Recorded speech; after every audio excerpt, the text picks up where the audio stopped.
ओम श्री गुरुवे नमः। ओम शांति शांति शांति। प्रणाम भगवान। भगवान अभी हमारा सत्संग ईशावास्य उपनिषद श्री स्वामी अखंडानंद सरस्वती जी महाराज द्वारा विरचित और मंत्र नंबर 17वां मंत्र लेते हैं भगवान। पहले मंत्र, फिर उसका हिंदी में अर्थ और उसके बाद स्वामी जी के द्वारा दी गई बड़ी ही प्यारी व्याख्या। सो मंत्र लेते हैं भगवान। वायुरनिलम अमृतम अथ इदम भस्मांतम शरीरम। ओम कर्तो स्मरः कर्तम स्मरः कर्तो स्मरः कर्तम स्मरः। अर्थात यह प्राणवायु से उपलक्षित लिंग शरीर सूत्रात्मा से एक होकर अमृत तत्व को प्राप्त हो। यह स्थूल शरीर भस्म होकर अपने उपादान कारण पंचभूत में मिल जाए, भस्म हो जाए।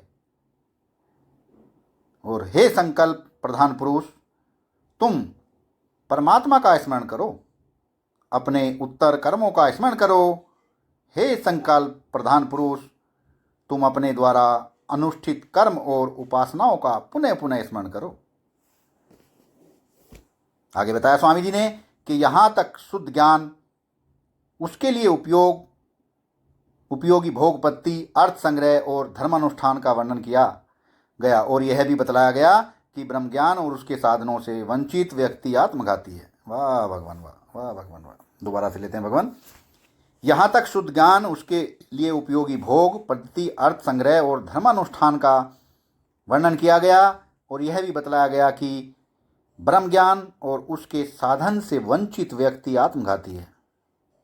ब्रह्म और आत्मा की एकता का स्वरूप, जीवन मुक्ति की विलक्षण स्थिति और ब्रह्म ज्ञानी पुरुष की महिमा भी बताई गई। ब्रह्म ज्ञान की प्राप्ति के लिए अंतःकरण शुद्ध करने के उद्देश्य से कर्म, उपासना एवं उपास्य कार्य ब्रह्म और कर्ण ब्रह्म का निरूपण किया गया। साधन एकांगी न हो जाए और लक्षण भी अपूर्ण न रह जाए, इस दृष्टि से कर्म, उपासना तथा कार्य ब्रह्म और कर्ण ब्रह्म, इनकी अलग अलग निंदा करके इनका परस्पर समुच्चय किया गया और कर्मेंद्रियों तथा ज्ञानेंद्रियों के व्यवहार को संयत करने तथा एक दिशा में ले चलने की प्रेरणा दी गई। इसके अनंतर आवरण भंग की प्रार्थना की गई। जिनका आवरण भंग हो जाता है वे जन्म मरण से मुक्त हो जाते हैं और उन्हें कहीं आना जाना नहीं पड़ता, किंतु जिनका आवरण भंग नहीं हुआ है उन्हें अपने कर्म, उपासना और कार्य कारण ब्रह्म संबंधी ज्ञान के अनुसार गति की प्राप्ति होती है। अगले मंत्र में उसी गति और गति के लिए आवश्यक कर्तव्य का निरूपण किया गया है। जब तक ब्रह्म ज्ञान के द्वारा मूल विद्या की निवृत्ति नहीं हो जाती, तब तक लिंग शरीर भंग नहीं होता। वह संसार संबंधी ज्ञान किए हुए कर्म और उपासना के संस्कारों से युक्त रहता है और उन्हीं के अनुसार गतियों को प्राप्त करता है। यहाँ जिस अमृत की प्राप्ति का वर्णन है वह अमृत भी कर्म उपासना साध्य अमृत है, सिद्ध अमृत नहीं। इसलिए महाप्रलय के अनंतर जब पुनः सृष्टि होती है तब वहाँ से पुनः जन्म मरण संसार में आना पड़ता है और फिर पूर्व संस्कार के अनुसार ही जन्म, कर्माधिकार, आयु और भोग आदि की प्राप्ति होती है। इसलिए मनुष्य को मृत्यु के समय बहुत सावधान रहना चाहिए। अविद्या निर्वत हो गई है तब तो स्मृति विस्मृति का कोई प्रश्न नहीं है, अन्यथा अंतिम स्मृति भी अग्रिम जन्म का कारण बनती है। गीता में कहा है, यम यम वापी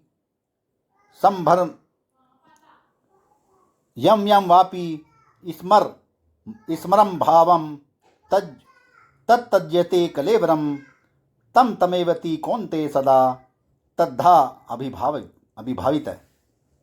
इसलिए मृत्यु के समय स्मृति की परिशुद्ध अत्यंत उपेक्षित है। केवल स्मृति ही जड़ अवस्था में जाने का कारण बनती है। इसलिए उस समय परमात्मा का स्मरण होना चाहिए। यह पुरुष संकल्प में है, संकल्प के अनुसार ही इसकी कृति, मति और गति होती है। इसलिए परमात्मा का स्मरण अत्यंत आवश्यक है। स्मरण के साधनों में नाम सर्वोपरि है और नामों में ओम सर्वोपरि है। श्रुति कहती है ओमति ब्रह्म नाम, अर्थात ओम ब्रह्म का नाम है। गीता में कहा है मृत्यु के समय ओम का उच्चारण करके मेरा स्मरण करना चाहिए। ओमित्येकाक्षरं ब्रह्म व्याहरण मामनुस्मरण, उसके उच्चारण से प्रपंच आकार वृत्ति छूटती है, जड़ता निवृत्त होती है, अंतर्मुखता आती है। स्थूल देह का मोह निवृत्त होने से मृत्यु का कष्ट कम होता है और सूक्ष्म शरीर को अपने अभीष्ट लोक में जाने में सहायता मिलती है, क्योंकि ओंकार का रक्षक है। क्योंकि ओंकार रक्षक है और विवेक द्वारा उसके परमार्थ तुर्य का ज्ञान न होने पर भी वह जीवात्मा को उठाकर कारण अवस्था तक ले जाता है। इसलिए मृत्यु के समय इस नाम का उच्चारण कल्याणकारी है। अपने उत्तम कर्म और उपासना के स्मरण से भी चित्त में पवित्रता, सद्भाव एवं श्रेष्ठ प्रज्ञा का जागरण होता है। आत्मसंतुष्टि का भाव होने से आनंद की अनुभूति होती है। इस प्रकार मनुष्य अत्यंत उत्तम गति को प्राप्त करता है। इसी से मंत्र में कहा गया कि स्थूल देह का मोह छोड़ दो, क्योंकि यह तो भस्मांत है और शीर्ष विशीर्ष और शीर्ण विशीर्ण है। सूक्ष्म शरीर को सूत्रात्मा एवं कारणात्मा की ओर चलने दो और उसमें गति देने के लिए तत्काल परमात्मा के नाम ओम का स्मरण और उत्तम कर्मों तथा उपासनाओं का स्मरण करके आगे बढ़ो। 17वें मंत्र की व्याख्या पूरी होती है भगवान। सत्संग को विराम देते हैं। प्रणाम भगवान।